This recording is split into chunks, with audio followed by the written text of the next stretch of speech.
Hej, og tak fordi jeg måtte interviewe dig. Det var så lidt. Er du i arbejdsmarkedet? Ja, Er du i en fagforening?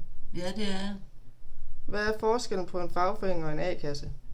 en fagforening, der kan få hjælp til simpelthen alt.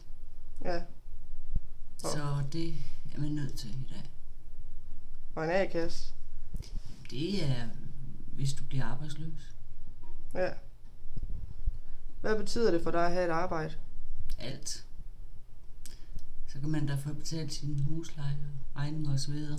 Ja. Hvad arbejder du med? Med kontor, regnskab. Er det dit drømmejob? Ja, det er det. Det er udfordrende. Hvad ved du om overenskomster? Jamen der ved jeg, at man er nødt til at have en overenskomst. På grund af, at så kan man få sine rettigheder. Ja. Jamen tak fordi jeg måtte interviewe dig. Det var så lidt.